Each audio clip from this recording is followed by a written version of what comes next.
All right. This is a new one. I know I have a lot of stuff on my plate, but screw it. I'm doing it. My name is Patricio, aka Rocky. Welcome to the very first episode of One on Ones, the show where I just sit down with the people that have intrigued my interest and carry a conversation longer than 5 minutes at the bar or wherever I'm talking to them. This is going to be a solo episode where I sit down with my guest, and these are going to be solo episodes. So they are literally, like I said, one on one. And why is that beeping? There we go. Okay. Sorry. So as I said before, I even told the guests that usually anything and everything that could go wrong always goes wrong in the first episode. Even though I have been doing this for like 4 years, I have decent equipment, and something always happens. But I'm gonna sit down with Melissa Winston, and I've sat down with her multiple times on With a Side of Chaos, and her and I have had great conversations on and off the mic. But today I'm following up with her because my buddy Boris and I had a great conversation about possibly about a month and a half ago, 2 months. And we were talking about some, where's your solo cup? Not doing it. Not doing it. I'm putting that up on the screen. But, he suggested to talking to Melissa because there's some things going on that should be addressed in the podcast community, and we're going to dive into that. But first, we're going to catch up with Melissa Winston herself. How you doing, Melissa? Hello. I'm well. You're well. I'm a little tired because our professional development pre-plan stuff is kicked off, so I have to wake up early again and bleh. And right now, you're on the best time of a kid's life, which is summer vacation. Yeah. How Best time for a teacher's life too. I was going to ask, like, how does that translate over? Because you guys aren't. I always had in the back of my head that when the students are out having a good time as well, the teachers are too. Yeah, Now, is that true? I would say for the most part, yeah. Like there's here and there days where we come in and do stuff to help for the next year or finish up from the last year. I would say that I think teachers are always planning ahead and preparing for the next year. That never stops in our brains ever. It kind of sounds like when Horror Nights finishes at Universal, like they're done with the last night and they're already building the next sets for the following year. Exactly. So it's like kind of like the same mindset with you Exactly guys. like that. Like it just is like, okay, that's done now. What's next? But it's also the time that we get to finally relax. You know, teachers, we spend a lot of time outside of school hours working. And so this is our time to kind of just breathe for a second, which is lovely. Travel. I was just gonna say, like, you guys have the kids have their summer vacation where they're traveling all over the place with their families, and I'm guessing that that falls over to you guys as well. Definitely. A lot of my friends have gone camping this summer, go visit family in other states. Previous years, I've gone to Spain, I've gone to Greece. Like I go out. This year I moved, so I didn't really do much other than moving. Moving sucks, doesn't it? It does. It always is like 4 times more expensive than you budget for, but whatever. Now, you see, every time that I have moved, now, mind you, in the past probably 4 or 5 years, I've helped tons of people move. Yeah. And it's always like, oh, I'm going to order some pizza. I'm going to have some beers for you. Yeah. No, man, give me some gas money. Give me some green. And we'll be fine. But of course, you don't say that. Right. But no, every time that I've moved, I've moved 3 times in the past 3 or 4 years. Okay. And I haven't asked help for once. Right. Because like it's my stuff. I don't want anyone to like move it or find stuff or be like, Patricio, why do you have this? I don't want to be answering questions. I'm just gonna put it in the truck and I'm gonna get there. And if you want to help me put it in the room, fine, but that's it. Get out. Yeah. Yeah. This move, we didn't get any help, which is totally okay. With the actual moving part, we did have help like painting the house that we moved out of and getting it cleaned and stuff like that, which was a huge blessing because that is not my favorite thing. And then my parents actually helped like physically pack up things because I am great at finding places for things to go. Okay. I am not the person that goes, okay, let's look at this whole room and organize this into boxes. I'm just like, swoosh, like, or I also am just throw everything away. I'll start over. I don't care. I So am the complete opposite because I can pack everything like Tetris. Like everything goes in perfect. Like each box, there is zero like wiggle space. yeah. Everything is nice and neat and organized. But God forbid it takes me like 3-4 months to unpack. Okay. So next time we move, you'll pack it up Mhm. and I'll unpack it. All right, perfect. Okay. And you'll be at my place next time. Yes. Awesome. I'm loving it. I'm loving that idea. So let me ask you this: since your vacation, away from the kids, away from the school, you're in the process of moving. What has been like your way to unwind from all this chaos? Honestly, sleeping has been a big thing. In a full state of vulnerability, I started a new anxiety and antidepressant med right at the end of school. Okay, And so I've been adjusting to that. tell me about that. Um, this school year, even though I had wonderful students and a lot of support, probably one of my best actual school years that I've had, um, it just was an exhausting and tough school year. And I realized that I was struggling a lot. My anxiety had become really hard to deal with. Even I'm somebody who knows a lot of the strategies and stuff to do, and I wasn't able to do it alone anymore. And so by the end of the school year, it had just gotten really intense. Like I was having anxiety attacks that I had never experienced before. And so I reached out and started taking medicine to help combat that. Yeah, And so with those meds, typically it gets worse before it gets better. Uh, and especially like we're playing around with dosages and stuff like that. So it's just been a very like, I am just going to relax a lot this summer. and, um, and not just because I want to, but because some days I just can't yeah, do anything else. And that is tough for me to admit because usually when I like go out and do things, I'm very like, I can do all the things. yeah. And so, Now, and I can, but there are days where I can't, and that's okay. yeah, no. We're still human at the end of the day. Yeah. I have this persona where I was actually talking to someone over the weekend that like, oh, I see your social media. I live vicariously through your Snapchats or this or that. And here's the one thing I could totally relate in regards to like hitting that wall because late last month I went out drinking with some friends for my half birthday, and I went too far. Yeah. I went too far, and I kind of hit a dark point where I'm like, what the hell? What was wrong with me? Mhm. And to the point where like I kind of hurt some friendships. So I did a full detox. I decided like, you know what, let me take the month off because every year I take off a month Yeah. from drinking, from smoking, from everything. And I'm like, you know what, I'm starting now, going through the entire month of July, and I'm just going to just decompress. And I even got to the point where after mending the friendships, rebuilding the bridges, I went into seclusion. I took a weekend, and I went camping.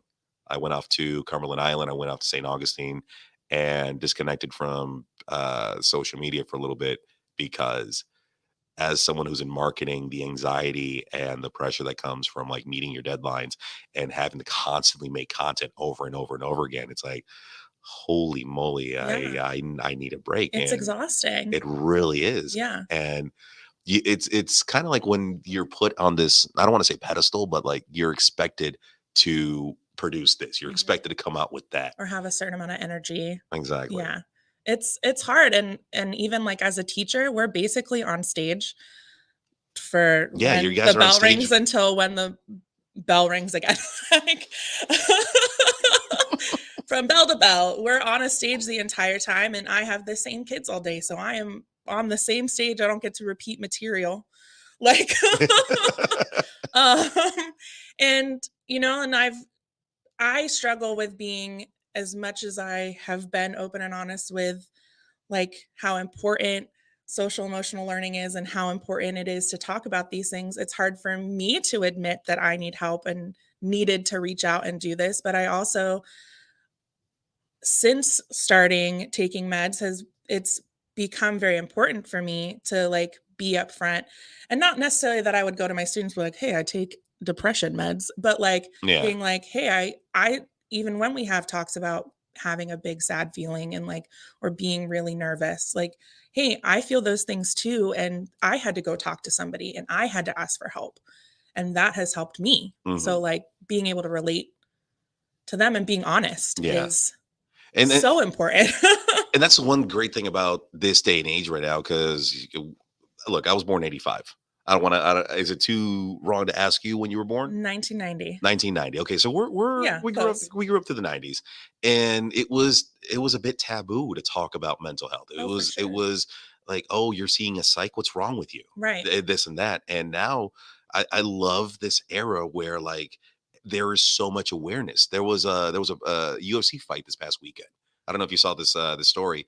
For the life of me, I can't remember this guy's name, but he won the fight, and he gets up there. He's like, you men have so much pressure. It's Mhm. okay to talk about your feelings. It's okay to ask for help. And then he goes into, I dedicate this fight to a friend of mine who just killed himself. Oh my And god. it completely, like, everyone, like, in the arena was like, oh, he's going sappy, this and that. And I'm sorry to ask, could you pull that string right there, because the sun is burning my retina?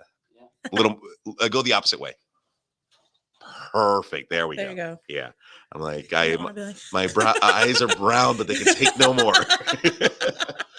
And he was talking about how if you have a problem, it's okay to talk about it. Right. And the conversation took a completely different route. And like, he got standing ovation after that. Well, and how important it is it not just for the grown men and women and everybody to hear that message, but the kids who are watching that Hmm. to learn that from such a young age. And if we can beat that stigma, the younger, Yeah. the more we're going to have an empathetic society who isn't afraid to talk about, hey, you know what?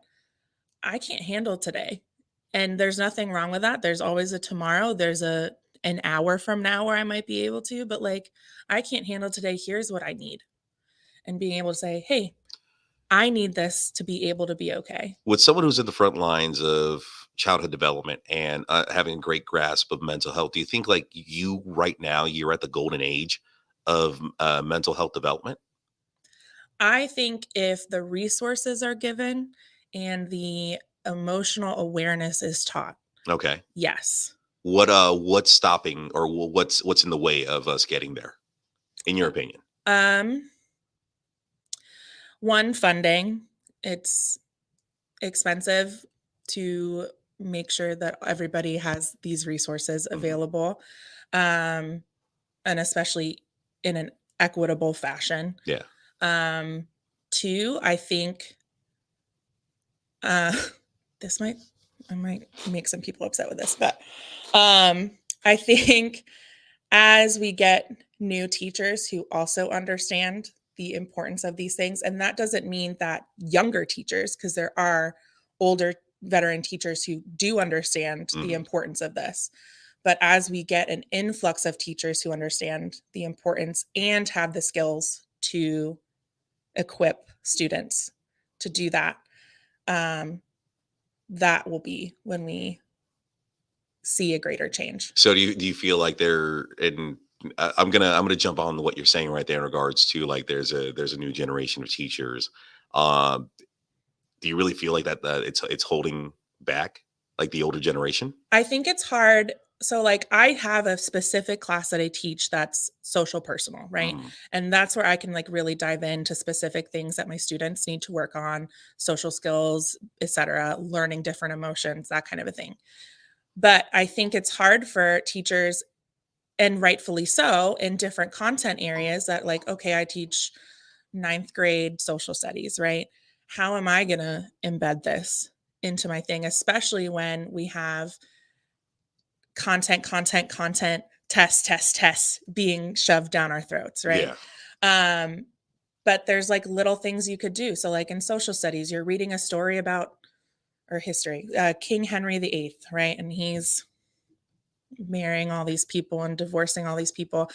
And then you could stop and be like, well, how would you think Anne Boleyn felt in this moment? What is she feeling? Mhm. How would you feel if you were the first divorce ever? So you're basically Like putting you're dissecting it on a emotional level. right. And Okay. and that's still you're getting the content, right? But then you're practicing empathy. Mhm. You're practicing being aware of emotions. You're practicing using your emotional vocabulary. Like there's ways to do it, but I don't think it's the first thing on a lot of people's minds because we're being asked to push content and standards so much. And Yeah. that's no fault to any of these teachers, but if you're thinking about it, and there are a lot of trainings that are I went to a training this summer where there was a bunch of teachers who don't teach access point students and students with disabilities who it was specifically designed for social emotional learning. And so there are resources and there are trainings and it's being amplified, especially after COVID Mhm. and all the time spent at home. Yeah. But I think it's still hard to kind of switch our teaching brains to think, how can I add this? Do you think that in this day and age, because you know what I know, it social media runs this world in a sense. Has it brought more awareness, or do you think it's hurting mental health? I think that it has been a place where kids can really find people who are feeling the same thing that they are. And that is powerful. Not feeling like you're alone or you're the only person who feels that way. That can save somebody's life Hmm. 100%. Um, I think that, and this is my 32-year-old millennial self. So please, anybody who thinks differently, let me know. I want to know. Um, I think that without then finding resources to help with those emotions and help with how you're feeling, it's hard to be stuck in this place of we all feel this way. We talked earlier about my breakup, Mhm. and I think you guys saw me go through an emotional roller coaster. But I will say this: I did get a lot of comfort and relief from TikTok, from Emily King, Okay. who her platform is basically about mental health and empowerment to men. Because in this day and age, like we've talked on this episode, we've talked in previous shows where a man's feelings gets overlooked and Yeah. is undervalued and underappreciated, and sometimes you're basically at the mercy of a woman. And I know that kind of that comes out wrong, but at the same time, it's like if we're all for equality, my mental health as well should come into question and should come into consideration with moving forward. Mhm. And there were just so many times where like I'm feeling a certain type of way, and I just literally go to her just to hearing it from a woman. Mhm. And I don't know if it's that motherly sense or like that you're gonna be okay. I got that comfort Yeah. from a social media video, Mhm. and I found relief there. Yeah. But let's move on from there in regards to with the new coming year. Now, do you as a teacher have to adhere to a certain syllabus, or what's the word I'm looking for? Instructional plan. Instructional plan, or Yeah, like standards and stuff. do you have your own agenda when you walk in through that door? So, it's a little different with my class, my self-contained class. But the general ed classes, they all have countywide like instructional plans that they pretty much stick to. They have leeway within them as to like how they teach standards, materials that they use, Hmm. etc. But it pretty much is like, okay, we're going to cover this topic from this time to this time. Here are standards that you should be covering, etc. Like that, those kinds of things. Now, when they say like practices and standards, like do they give you the method of teaching that, or it's just like They'll give you like cheese? ideas. Talk to them about cheese. Yeah, so the again, in the other classes, they'll give, like, ideas and assessments and materials that they can use in order to get these standards across. Hmm. Um, the my county is currently working on providing a similar situation to our self-contained classrooms, and they've tried different projects. Not every school gets that project because 'cause they're all trialing it. So what me and my team and I have done is we'll look at those standard instructional plans and kind of fit it to our classroom and find the standards that fit for our students. So we're following in that topic, but we're following the same topics that they're covering, Mhm. but in a way that works for us. So we have a lot of flexibility because we don't have any frameworks other than what my team and I have created. Okay. So in our classroom, there's a lot, but we've created structure that way we're not going crazy. We're like, I don't know what to teach. I don't know. I always had like the misconception of like, the school is like, you're going to do it like this, like this, like this, like this, like this, and you're going to adhere to like their method of delivery. No, teachers have a lot of freedom in how they're able to teach content, Mhm. and the activities that they do and how they make it engaging and stuff like that.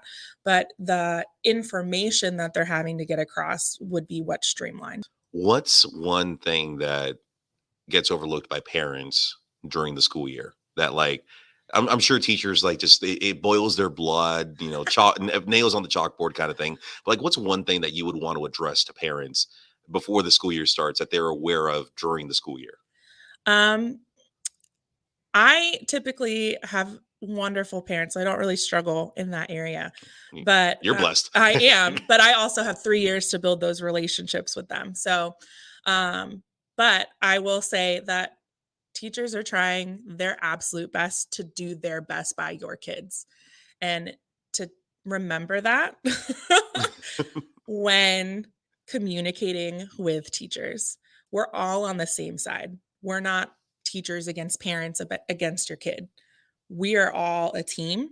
And so we are all trying to do what's parents are trying, and the parents that get heated and get confrontational are trying to do what's best by their student. And teachers who are doing their best, they're trying to do what's best by their student. Gotcha. And it's all one team. We're working together. We don't need to work against each other.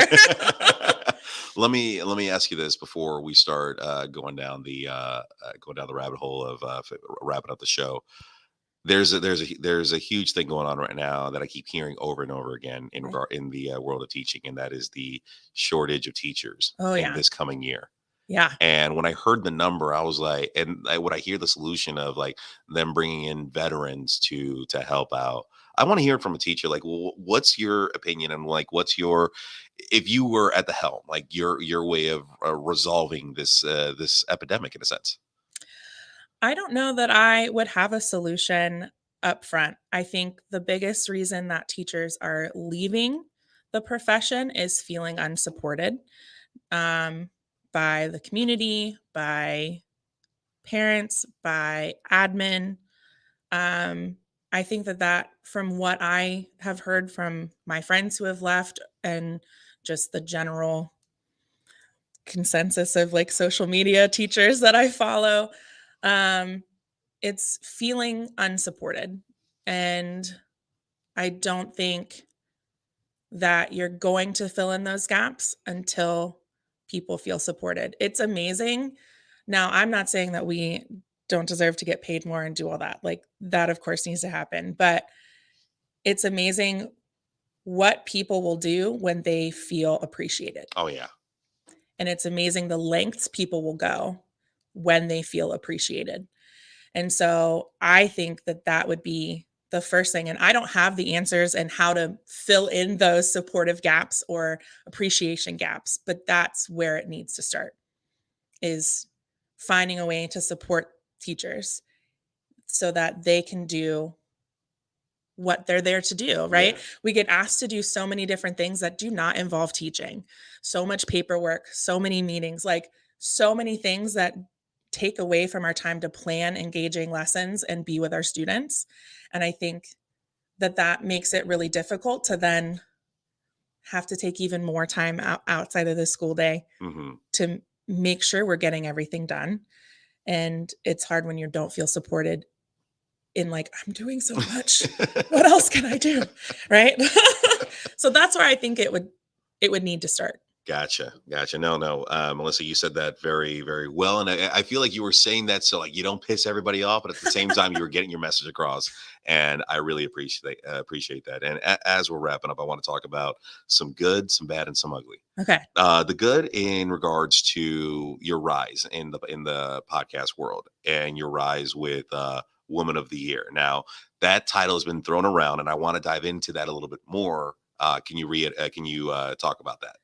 I was amazingly nominated for one of Orlando's Women of the Year alongside 24 other very incredible and impressive women.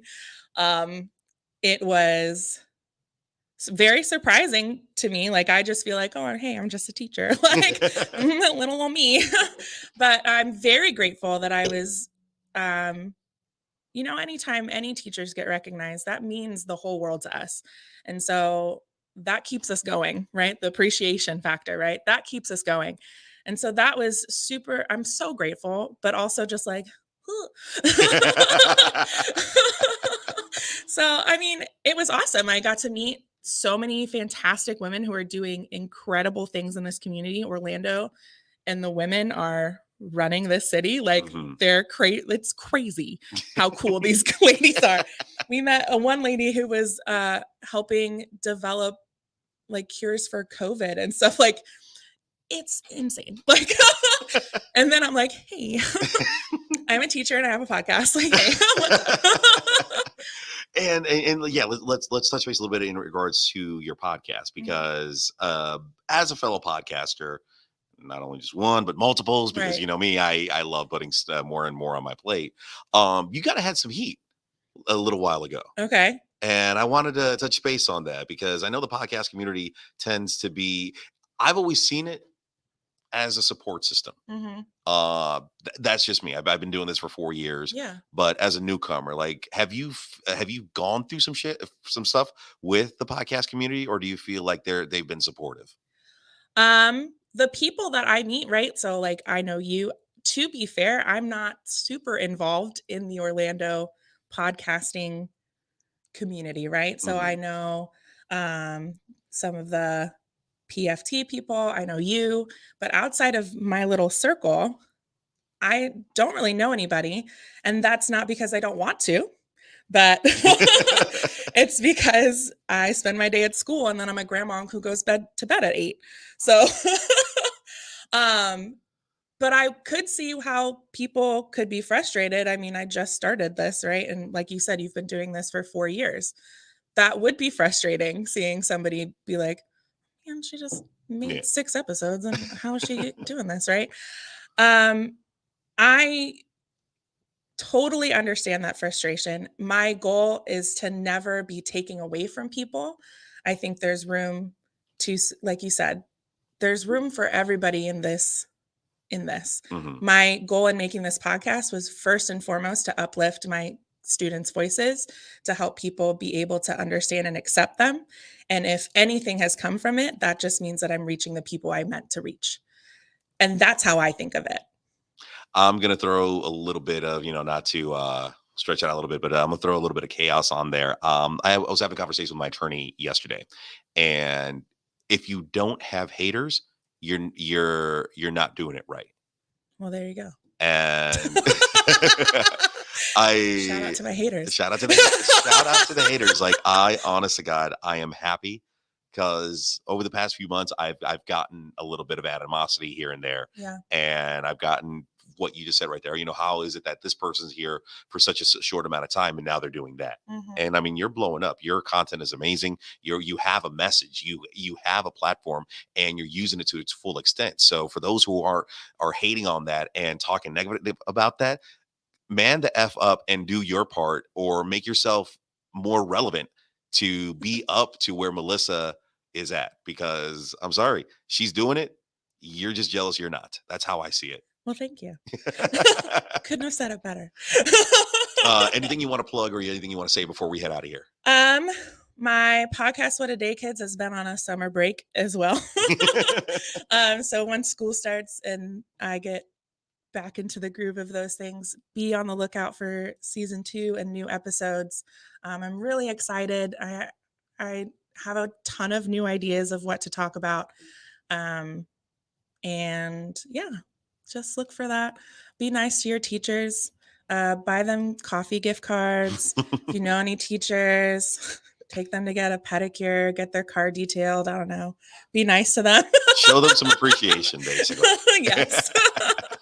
Well, Melissa, thank you so much for taking time out of your schedule to sit down with me. I really appreciate it, and you being the first one on the one-on-ones. I look forward to talking to you more in the near future. But as for me, guys, I want to take this time right now to once again remind you.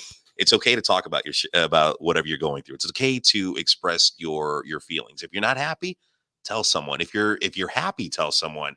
Your feelings should be on your shoulders and should not be something that you run away from every single day for the rest of your life. So, with all that being said, say something when you want to say something. I'm Patricio, aka Rocky, and I'll see you on the one on ones next time.